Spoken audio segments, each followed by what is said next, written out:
schedule. Great win at the Sanchez Pizjuán, 4-1. I didn't expect that result, but Eric Garcia keeps coming up and scoring goals. Tom, how do you feel? Yeah, I mean, if he keeps doing that, I'm absolutely fine with it, Dev. I love that. I love that, and I love the response from Flixman. That was to me that was the biggest thing about tonight. When you go a man down and you adjust and you And at the actually, 60th minute, there was a lot yeah, of time to there was adjust. a lot of time to, let's say, bottle this. It was a 2 goal lead, but 2 goal leads are tricky, right? You concede 1 goal, and all of a sudden the opposition has all the momentum, and there's lots of time, as you said, and things could have gone badly. But I love the response. The response was very good. We didn't really go in it recklessly. We kind of defended with the ball. That was a big thing for me. We defended with the ball. That means you kind of manage the game state on your own terms, and you decide how you want to proceed, and that to me was absolutely brilliant. And then on top of all of that, we scored another goal, and that's it, right? And now, as you said, the league is wide open, and there's a lot of games to be played, and we did say multiple times that okay, all three of these teams, so Atletico Madrid, Real Madrid, and us, will all drop points at some point, right? And that's still true. I think that is still true, but we are now holding our own fate in our own hands, because if we win all of our games, that means beating We're done. Madrid, beating Atletico, then we can win the league, right? So it's up to us to win or lose the league. It's up to us, and that to me is a very comforting thought. If anything, right? It's not going to be easy, but at least we have that. Yeah. And there's some other like trends or things that you see like earlier in the season, and we've seen this, like we have gone down to 10 men and it wasn't that comfortable, but then lately we have seen Flick instill that discipline, like today, from like when we lost Fermin to till the end, there wasn't chaos. Hmm. He managed it very well. I think that was one. The second was I think Chesney was, I think today was, he looked the most confident and Hmm. comfortable between the sticks. So I think he's getting more and more used to the concept of playing. I think Furman's sub for Gabi, his substitutions are so spot on. He doesn't wait. Something's not Hmm. working, he immediately changes. So Furman's substitution for Gabi was perfect. Araujo unlucky, but point is, we've been saying this. Yeah. He's not the first choice defender for this team. I will not go into a debate on whether, you know, if he hadn't been there, would we have conceded that first goal or not on the offside trap? But all said and done, I think Araujo will still need time to really Yeah. get that footing into this team. So overall, I think game management, uh, timing, use of people, subs, and then the players are delivering. Like the last goal, I didn't expect the last goal, but it happened. Yeah, absolutely. Me neither. I didn't think we were going to score another goal. The thing is, even in the first half, so when we scored, I thought, okay, now we start the onslaught. That now we start to roll the snowball to get the momentum on our side. But then Sevilla does this weird thing, and they score immediately after our goal, and that was the perfect response for them, right? And then in the second half, we scored another goal, and but then we survived a little period where Sevilla was like, okay, we need to do this again, and we equalize immediately again. And once Barca get past that little stage of fright and insecurity, and they keep on going, the tides firmly switch back to our favor. And once that happens, Barca will score goals. So I knew as soon as we survived that another threat. Okay, now we're gonna score another goal, and we did. We scored the third goal, and then unfortunately the red card happens, which it, to me it's a tough call, but at the same time it was a challenge that could have broken the leg. So I can understand the red card, right? Okay, there was no intention from Fermin. That needs to be said. He was not. He did not do that on purpose, right? He Oh, got it the was a ball tough challenge. first. It It was a was tough challenge. Yeah, he got the ball, but he also could have broken the leg. So I think a red card there. Well, I'm okay with that. yeah. I mean, you just have to be very, very careful with that. The thing is, how many games is he Yeah, getting the suspension for? Like, if it's 3 games in La Liga or what have you, then that's a challenge because Gavi, I don't think, yeah, is still back to his mm, best. yeah. And Fermin is right now being clutch. He's coming in, he's scoring goals. So Flick is going to miss Mm. that. Yeah, he's gonna miss that. But luckily for us, there is a silver lining there, and that's the return of Olmo. So at least now that we've lost Fermin, okay, at least we got Olmo back at the right time, right? Because now we actually have another player who we can potentially rely on.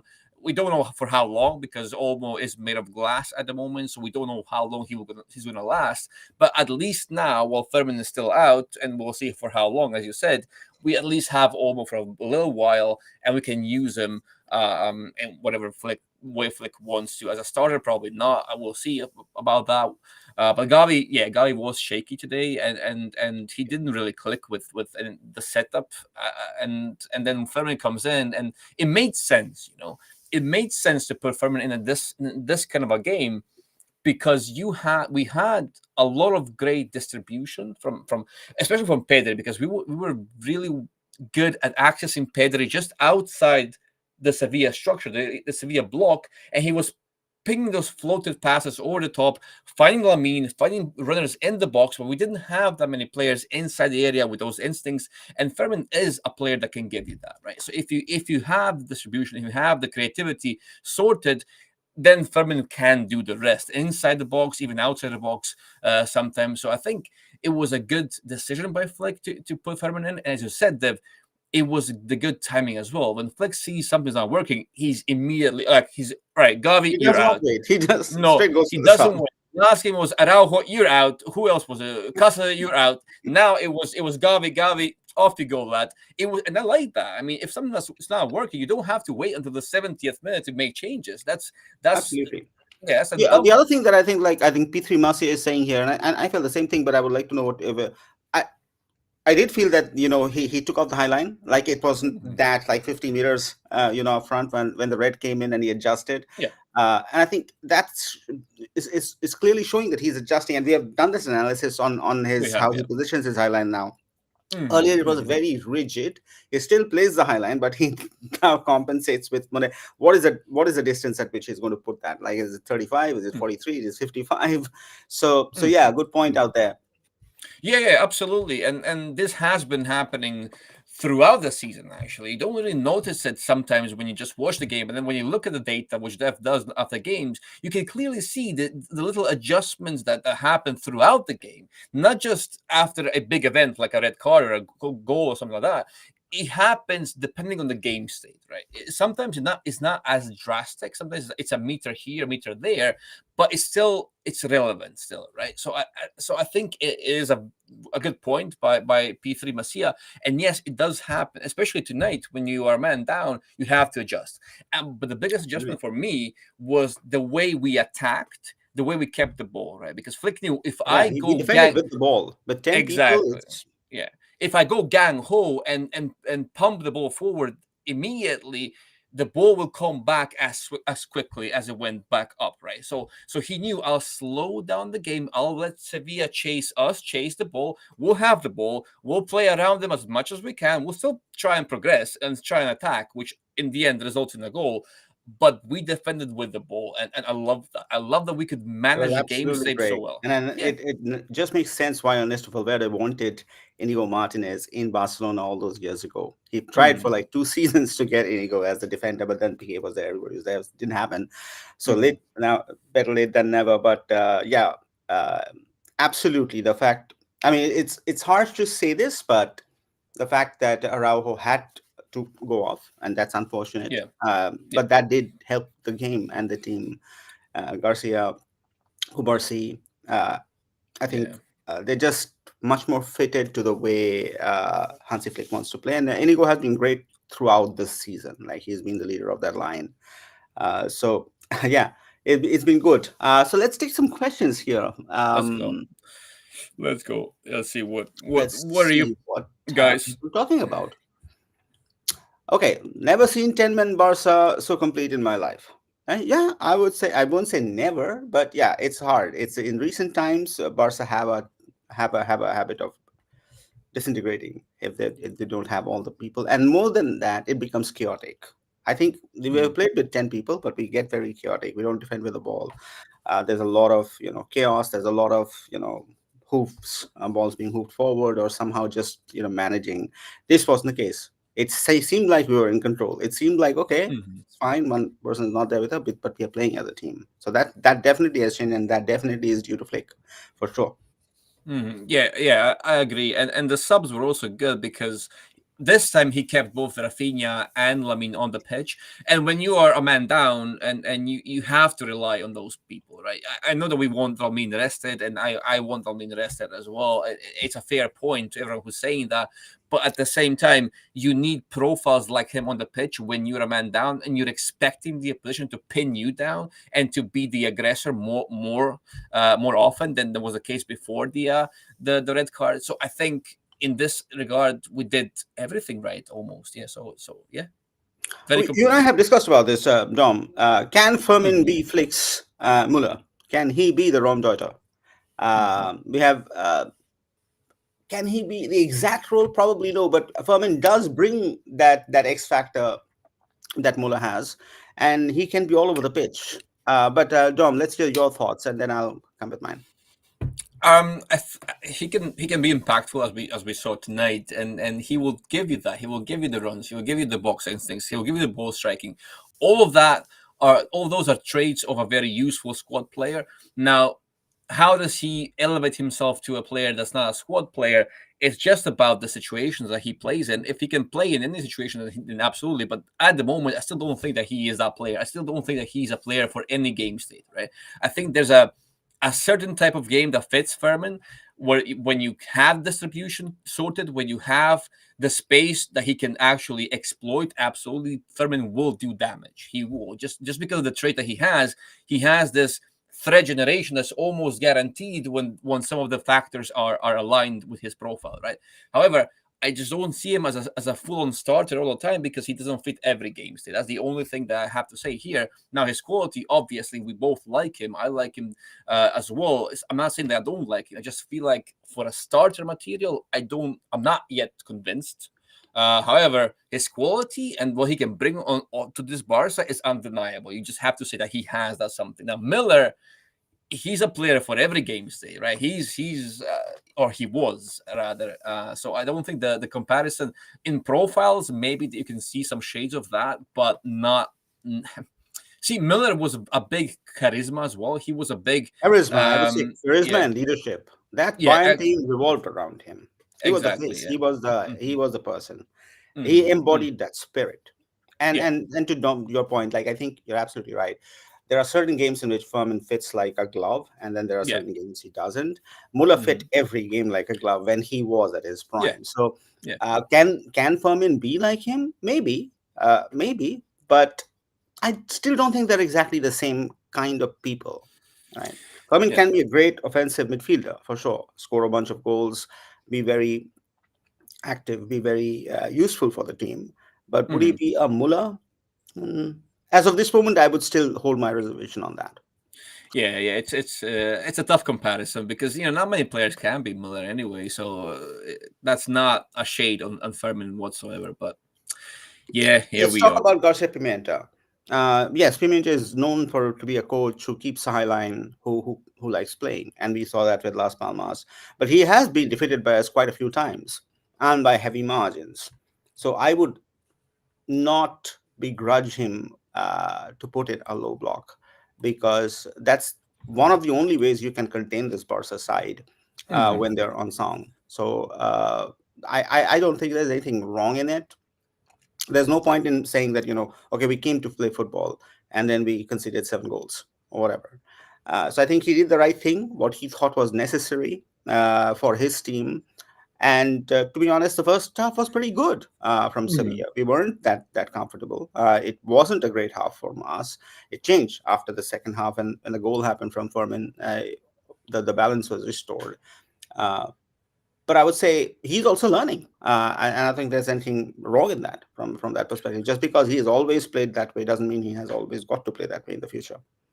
Exactly, and a lot depends on the opponent, as you said. When you do play Barca, you have to adapt to a certain extent, right? If you go and play Barca just in whatever shape or structure or with whatever tactics you want, more often than not, you're going to get burned. And look at Valencia, for example. That's a very good recent example. Not in the Copa, they did adjust a little bit, but it was still a slot onslaught, right? But in the league, they went against Barca in a very open type game. They thought more about themselves than about the opponent. And yes, when you are a Barca, you will always look at yourself first. But when you're a quote unquote smaller team, because in that game they were the smaller team, you have to adapt to the bigger team, right? The team that's going to have more initiative and more attacking power, more quality than you, obviously you have to adapt a bit more. And to be fair to Garcia Pimienta, he did well with the deep runs, especially, and the stubborn block. I think that tactic worked well in the first half. But as soon as Barca peel off, as soon as Barca get one goal and you don't snuff out their momentum, you're probably dead, because you're giving the momentum to Barca and you not manage to control them, and then the snowball begins, right? But now I'll make it a little bit more controversial. And you and I have discussed this in private, and I've said this very clearly. And Vanley is saying the same thing, that maybe he's not a great coach. And there's a huge fan base in Barca who love Garcia Pimienta as a coach, what he has done with the kids for the last 20 years, and so on and so forth. And we have debated that maybe it wasn't that wrong to let him go, or maybe he was just suited for the junior team and not for the big stakes. And if you see his managerial career post Barca with the big teams, Las Palmas, he was good. I won't say he was bad. He did bring an identity, but is he among the elite? Would he be a Barca coach, Dom? It's tough to say that. I mean, he, We will be killed tomorrow morning if we say no. I think my kind of honest answer to this would be, maybe his style is more suited to a Barca than it is to a Sevilla, or even to a Las Palmas, right? Because you can do stuff that he likes to do at Barca, and you can't do those things at every club, right? This expansive football that he likes to play and would love to play, even against this Barca, but he can't play that against this Barca, especially because if you do that as a Sevilla, if you employ those tactics against this Barca, you're gonna get 10 goals, right? You're gonna suffer immensely, more than tonight. So in that regard, maybe he's more suited to this style of play, but again, it's very difficult to say. And yes, to the point here, to Van Lee's point, Sevilla do have good players. Like Bade was quite. Yeah, they Yeah, do have good players. Now they do. You had Saul there, who we know has been linked with Barca 100 times. You have the Lukabakia and the Vargas is on the wings. They're all good players. Now, are they players in a team in the collective that's going to, I don't know, steamroll Barca and conquer the world? Probably not. And there's so much a coach can do. There's a limit to what a coach can do, and maybe his style and the way that he would love to play is just not possible at this moment at Sevilla. So it's a bit rough to say. I mean, I still like him. I still like the idea of Garcia Pimienta and the ideas that he actually brought to the table back at the B team. I think he was doing a tremendous job. Whatever happens now does not really take away from any of the work that he's done at Barca. So I think that's one way to look. So do you think again, we're digressing a little bit, but do you think that Rafa Marquez got the fruits of the labor of Garcia Pimenta? Because I thought Marquez was actually quite good, and we gave him much less credit than what he deserved for the work that he did. Yeah, the results were actually decent under Rafa Marquez, but was he a great coach or a better coach than Pimienta? I don't think so. At least not in the sense of developing those players, in the sense of platforming the B players. Well, I think Pimienta was really good at that. He did a really good job of that. And of course, the coach that comes after will reap the benefits of that, the rewards of that, which Marquez had done. But still, the comparison, I don't know. I've not really watched Marquez as much to be able to say, okay, this was bad or this was good. But the results were decent, and that mattered as well. So there we go. Although for the B team, you could argue that development of the players is more important than the result itself. So there you go. Maybe, yeah. So the jury is out there, but Vanley, I align with you. I've also had the same thoughts sometimes, and so on. So okay, let's keep going. It's becoming clear to me that Pedri is the most consistent best player in the team. One can definitely make a very strong case that he is that focal point of the team. Slowly, him, Yeah. Raphinha, there are these nucleus of players who are literally the face of that team. And today, once again, incredible shift from him. And the good thing is that his health, his injury concerns, and his ability to write off challenges now. It's not that he's not getting challenged, but he's been okay, right? And as long as Pedri is okay and he's Yeah. on the pitch, he'll produce Yeah. the goods. But overall, Dom, and we'll need to do something more detailed about him. What do you think has improved most about Pedri? Has anything? Mm, I think his ability to impose himself as the main piece of the Barca puzzle, because the play goes through him, right? And when the play goes through him, Barca look alive. And Pedri is now much better at actually being in the right places and being that figure, and knowing, okay, I have to be that figure. When it comes to the sheer ability, I think he had all of that, right? I mean, of course, it's more refined now. It keeps improving. The details are there. The passing empathy is there.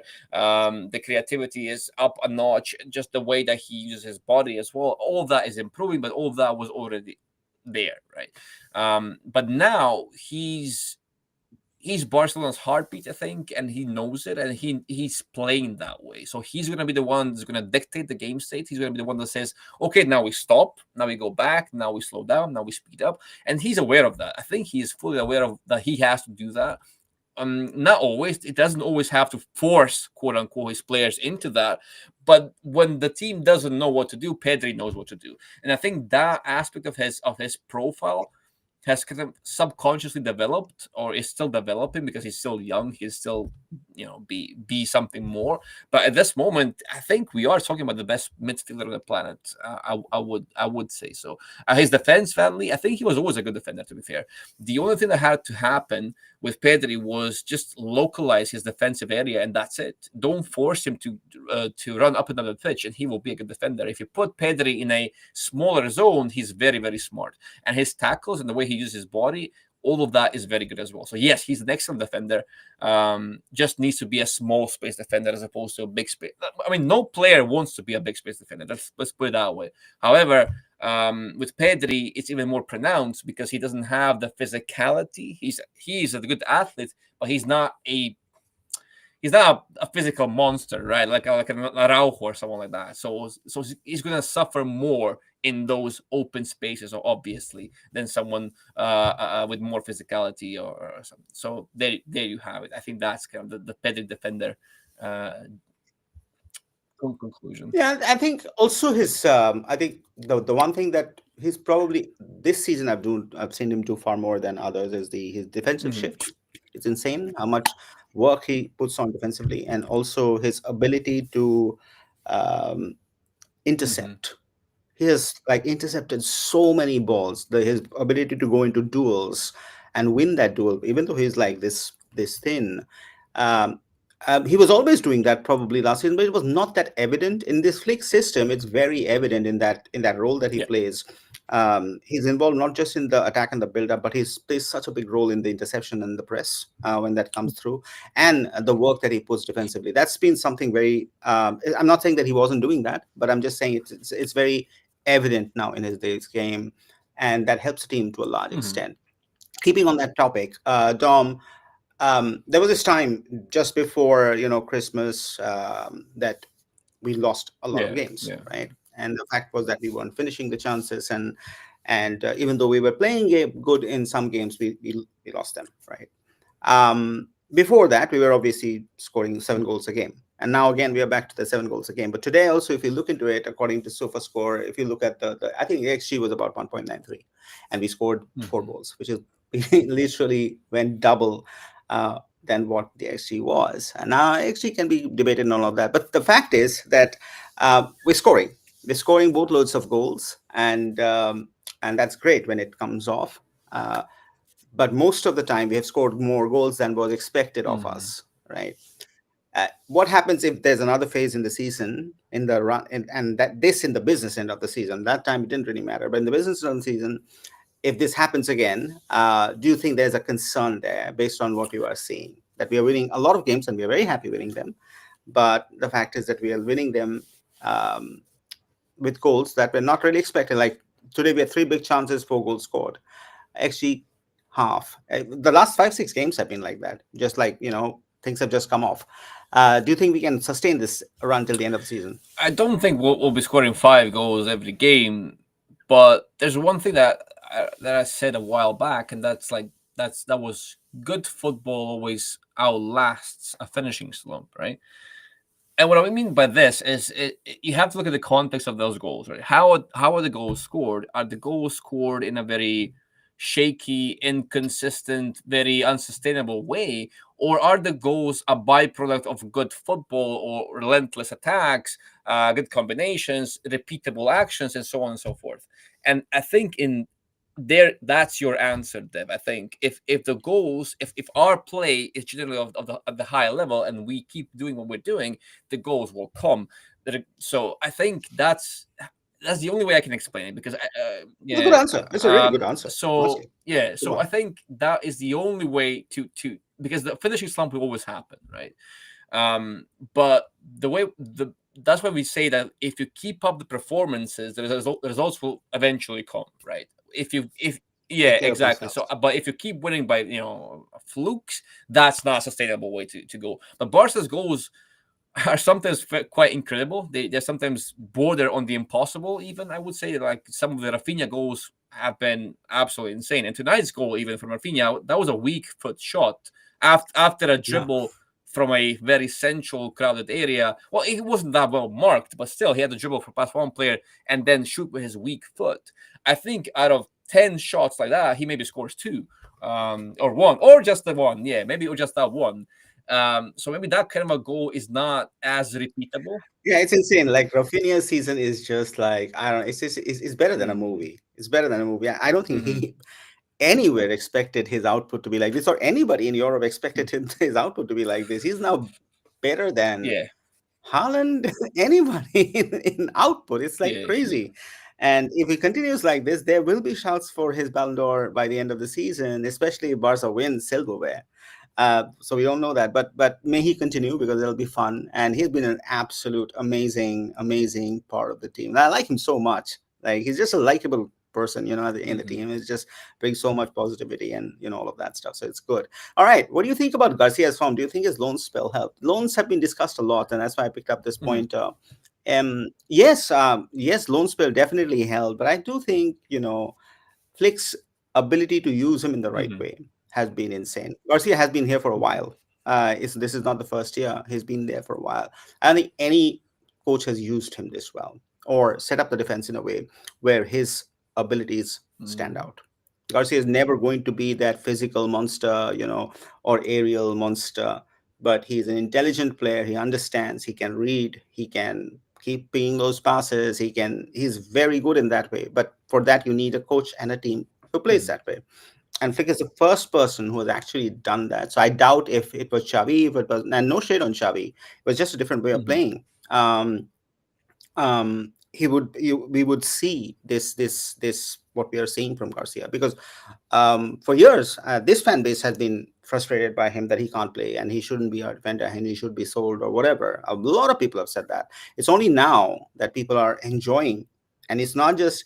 And he has this, like, how many goals has he scored this season? It's insane. His ability to score in goals in those last minutes. He'll just come in and Hmm. weave in, and then he's just score a Hmm. goal. So I think there's both. The fact that Garcia, when he wasn't getting time, he wasn't afraid to go away. He wasn't sitting around saying that, okay, no, I will sit in and I'll play in Barca and I'll make my money. He was like, no, I want to play wherever it is. It's Girona, if it's somewhere else, I'm going to play. And I think that attitude absolutely Hmm. helps. So I think there's a lot to learn from his attitude. He's like, yeah, I am who I am. This is how I play. If you don't let me, I will find a team where I can play that way. And that attitude has helped him. And I think right now, I don't think he's getting sold even next season. I think Flick's keeping him. Yeah, that is an argument for that, absolutely. Especially if he keeps this up, and just just from the fact that Flick has subbed off Araujo in the past and brought out Eric Garcia to replace him, that speaks a lot, right? Because how many times have we seen that? Like never. Like Araujo off for Eric as a tactical decision, not an injury or yeah, Choice. just a preference. That speaks volumes. And I think you nailed it when you said that this setup actually benefit like it puts all of Eric's best traits into the spotlight, and that's why he's performing so well. Basically, the whole build-up is on his and his partner's shoulders, and he likes that. I mean, he can really do damage. He can really do or bring value to the table, and this hasn't been always the case, right, with Eric in these Barca teams and the different coaches, but now it is. Now we actually have a system that needs Eric's traits, that needs Eric's passing, that needs Eric's reading of the game, and sometimes it needs Eric's goals, and there you go. We can't translate XG like that. Yeah, we know. Mathematically, we can't Hmm. translate XG like that. But that's not what we're talking about. We're talking about consistently. And if you watch the games, you'll see that we score many goals. It's not evident that we got that many chances to score those goals. We often, pull off an amazing shot or a goal with a very low percentage and it comes off and it helps us. So we know that this is not how XG is calculated, just to make that point. All right. Somebody was talking about Casado and Frankie. Hmm. I lost, where is it? I'll try to find it. If not, we'll just take it like that. But I read it on the comments. Now I can't find it. But the point is, has Casado lost his place to Frankie? You guys should watch the video that's coming out tomorrow. I think it's coming out tomorrow. We've actually analyzed Frankie and Casado and what this has happened. Hmm. It's a video on Casado. Sorry, Frankie, but we have analyzed both Yes. of them. So there you'll find a lot more data about that. But long story short, I think again there's a thing about game state. There are certain games in which one does Hmm. better, certain games in what does worse, and certain things Casado is better than, and certain things Frankie is Yep. better at. But without a doubt, in the last few games, Frankie has definitely made a very strong case to be a starter because he has his ability to unlock games, his ability to bring that some X factor into that game with his passing, with his running, with just his ability that he comes in. So I think yeah, we will see a lot more of Frankie in the months to come, and I think what will also happen is that, as I understand. And we don't know the inner workings of the club, but what we're hearing is that Flick wants Frankie to renew. Hmm. If that is happening, or he's serious about that, then he's obviously going to show his support by allowing Frankie to Hmm. play. And I think a little bit of that is happening. Now, what does that mean for Casado? Casado is good. Like, who of us expected Casado to have a season like this? None of us. If Mark Bernal was not injured, did we even expect Casado to play every single game like he did? We didn't. So our hand was forced, and he played wonderfully well. So I don't think anything's wrong with Casado. I think he'll still play in certain games, but I think there are certain parts of Frankie's game that Casado just doesn't Hmm. have. And sometimes in these elite matches, in these low block games, in these Champions League nights, you need that. Right? We've seen Frankie make that difference when he comes off the bench with Madrid or with the low block teams and so on. So, and it's just his experience and his way of playing. And Casado is young and he can pick that up. So I think it's good. It's good to have that healthy rivalry and so on. But TLDR for now, I think we will see more of Frankie than Casado in the business end of the season. Dom. Basically that, yes. Basically that. It's both of them are more of a situational pick for Flick at the moment. With Frankie, yes, Frankie getting the edge in the last couple of games, and I think his good games need to be rewarded, right? I think Flick does work in that way more often than not. Sometimes, yes, he will make a decision out of the blue, like with Peña and Chesney, for example. But generally speaking, he does reward that, right? When he sees something good, he insists upon it, right? He wants to repeat it somehow. So I think Frankie playing now makes sense because he has been decisive. He has been very good. He's been showing shades of the play that we need in the system. And on paper, Frankie does fit whatever idea of football Flick has. So I think that also plays into it. Now, obviously, he won't be a pick for every game because even tonight, he didn't always seem like he didn't always seem that decisive, right? That's why he was taken off Yeah. eventually as well. I think so. There are games in which Frenkie won't do as well. But he does generally does well in these big games, especially when we can go toe to toe with the opponent. When the opponent can actually go toe to toe with us. That's what I was trying to say.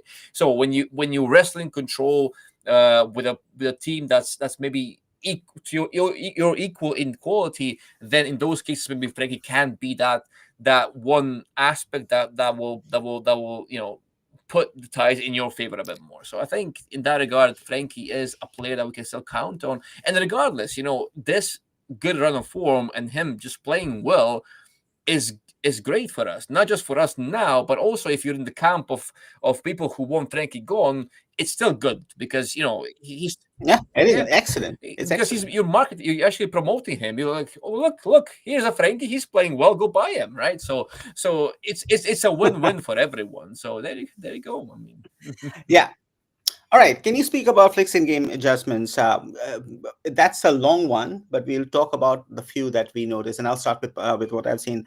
And I think we'll do this. I think now, Dom, you and I have talked about his highline adjustment massively, and now data for like 30, 40 games. So we should do something analytical about how he actually changed it, because we have the data right now. So we'll come back with that. But anyway, Flick has always been very adjustable with his highline, even though it's not very evident to the eye.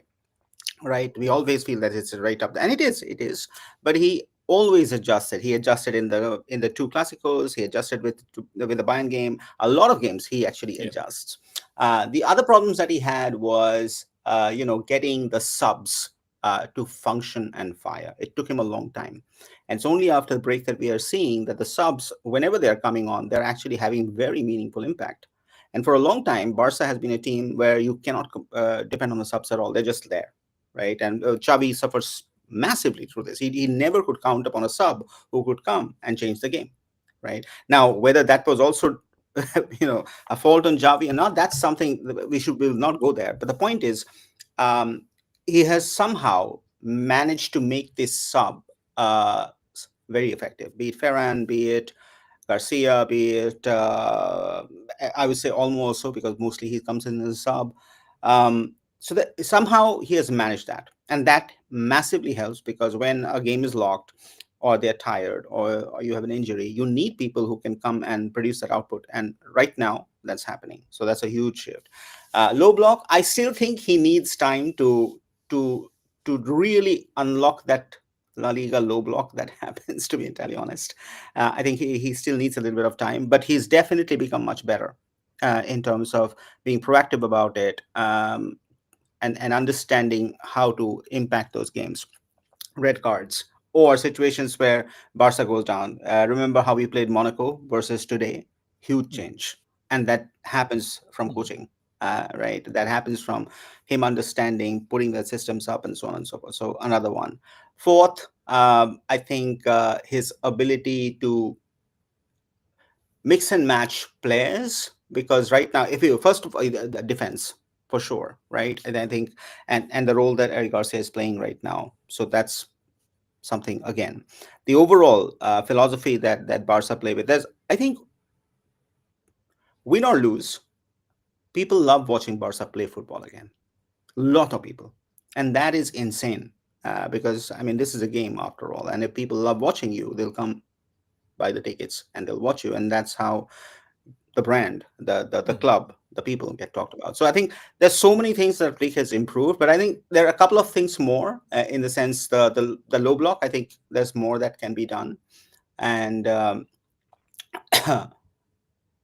we still get caught up in transition, and sometimes we are chaotic. And I think he'll need one more season to just bed that in. But I think one more season with Flick, this team will be very, very tightly drilled in defense and offense from that perspective. Dom, your thoughts? Yeah, I do agree, and he has been adapting and evolving along with the team and the players that make that whole nucleus. And I said a while back that on player quality alone, we have the power, we have what it takes to win La Liga. The only thing was the squad depth that was worrying me, but also due to our tactics and our temperamental game states, I feel like we could beat anyone on our day, even in the Champions League. But that's also the reason of our inconsistencies, because we are so temperamental. We are so emotional, so to speak, because we do work in momentums and swings, right? Sometimes the pendulum swings one way, sometimes it swings the other way. But now, however, tonight especially showed us that Flick can manage a game state even when the game state is initially not inclined towards you, and that to me is a big change. If you can take a very suboptimal situation and somehow turn it in your favor, or control or maybe try and still mask your flaws, or mask the flaws or disadvantages of that situation, but highlight the good things, then you have a very good thing going, right? So I think in that sense, Flex game management is something that has improved. Now, obviously, the man management part was always kind of praised for Flick, because he was always this big man manager, even in Bayern and Germany, all those years before. However, his rotations have not shown us that as much.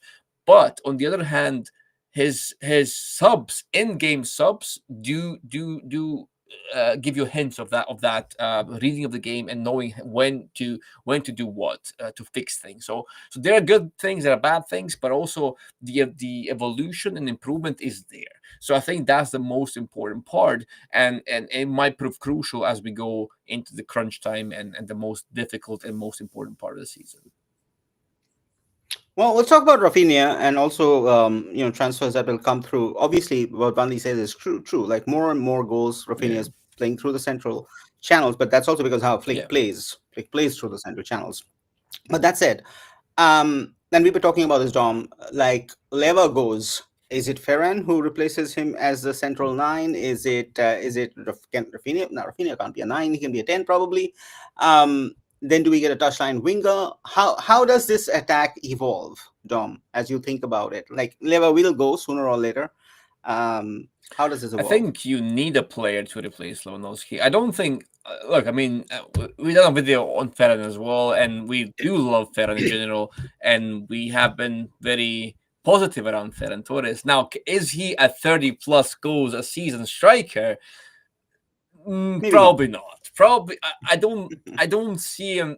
I mean, he's a super sub, and he's been doing really well. I mean, he's been so impactful and so valuable to this squad, and he has his traits. He has the things that he does extremely well. That said, I don't see him as a 30 plus goal striker.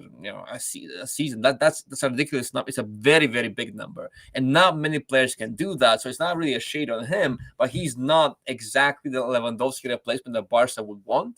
So I think once Leva does go, there'll either be a big prospect striker, or there'll be a big, like, already molded striker coming in. Now, But what does Rafinha do at that time?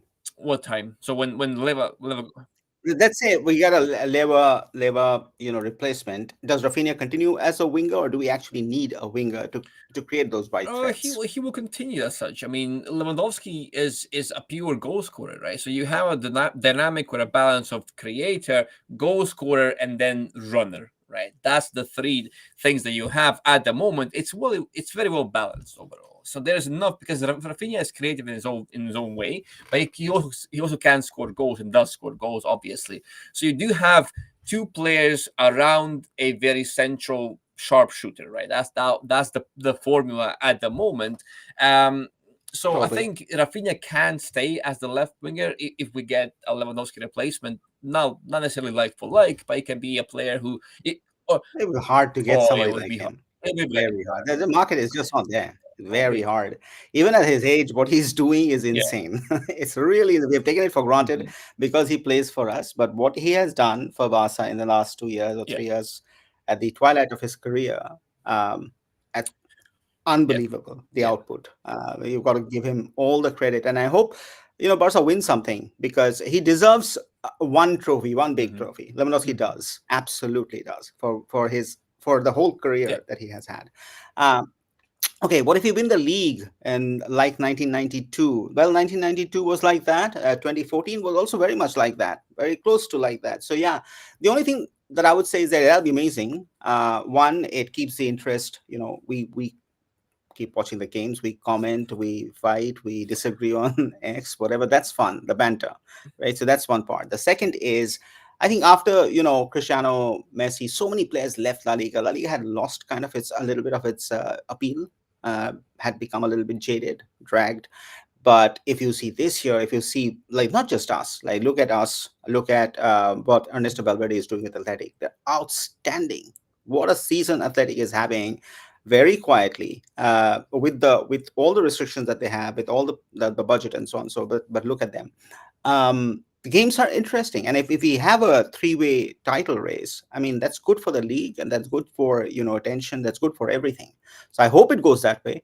From that perspective, as a Barca player, of course, I would want everybody to lose all their games so that we have an easy run and we just win the league title. But I don't think that's going to happen. I think we all know Madrid's not going to give up that easy. Neither is Atleti. Our two games with them will be very, very crucial in defining how the season ends, and how we play with them. So it's nothing's decided yet, but yeah, this is tuning up to be a real nail biter. Yeah, it is. It is. And it makes for great football and for great entertainment. But also, it will be very nerve wracking as well. And let's not forget that we have lost titles on the last day as well. I think it was a Yeah, two we have 2013 14. I think it was the year when Atleti won it on the last. Atleti one today. Yeah, Yeah, Atleti won it on the last day. So we have had success in the last days, but also we have suffered in the last days as well. And there was something controversial about that last. I don't remember anymore, but something happened. But I'm not sure what. So There's a lot more fun. There's a lot more. Um, what do you call it? Nervousness coming along. So there will be a lot more, guys. Points. well, the good thing is that we are two Yeah, points, which yeah. is great. And then we have 8 days for Rayo. Rayo will not be easy. Rayo has never been easy for us for the last few years. So hopefully we find an answer to Rayo when we come back, because simply put, we just have to win every single game. And again, not all of, like, most of them are difficult. If you look at it, there's no easy, No, like, okay, I'm walking and this is mine. no. No, that's just not going to happen. So they got to win this. And they have Copa del Rey. The draw will come out, so we will know whether we are facing Atleti or um Real Madrid uh or Real Sociedad. Madrid. Yeah, Real Sociedad. The thing is, whoever you pick up, you're going to play them 3 times Mm-hmm. Mm-hmm. minimum. With Madrid, 5 times, Mm-hmm. literally. Because if Madrid, it can be that Madrid are paired with us in the Champions League. There are two legs to the Copa del Rey, and they have one game still left. That's watching like Madrid 5 times more, right? Would I want that? No. Atleti, we can't be paired with them in the Champions League, but with Copa del Rey, 2 games, one game left. So that's 3 games. Real Sociedad, they have always been difficult for us. We have played one game, one is left, it's just coming up, and then you have two with them. So any team you pick up, you're going to play them 3 times, and that's hard. That's really hard. These are tough teams. They'll like literally sap everything out of you. 3 games with them is not going to be easy for the players, for the team, for the thin squad that we have. So yeah, how Flick manages Copa del Rey will be very interesting to see, with the league on the line, with so much to write for. So yeah, it'll be good. But yeah, it's been. I think yeah, we've been doing Yeah, for a while, I think 47 minutes. I think we'll yeah. wrap it up. Let's wrap it up. Yeah. Yeah, but thanks for joining all of you. It was a great win. Enjoyed it. 4-1, didn't expect it. 3-1 was thinking that, yeah, we'll keep it there. Actually thought that we would concede one more, but we didn't, which is great. So all in all, winning at the Sanchez Pizjuán is never easy. So that's a tough one out of the way. And hopefully we get Rayo also locked in when we come back from the break. But these 8 days will do good for the team. Do you have any thoughts before Oh, we that's sign off? about it. I mean, guys, as always, as we always say, please do make sure to follow us on our blog and our YouTube channel. We also do have a podcast. We're very active on Twitter as well. We try to be across the channels. Actually, we do have an Instagram. We do have a TikTok. We have a Blue Sky as well. So we're everywhere. Basically, wherever you go on social media or any platform, we are there. And your support will be greatly appreciated. We will be back with some blog pieces this week as well. We have a video, very long form video on YouTube tomorrow as well. We have some shorts this week. There'll be lots of content, and your support, as ever, is crucial to our or for us actually keeping this up, because it's not easy always, but we like it, and we like interacting with you guys. I see almost 2,000 of you here chatting to us. That's the real reward. But yeah, just that, and yeah. That's about it from me, Dev. Well, That's with that we'll sign off. We're just 2 points off the top. Great outing.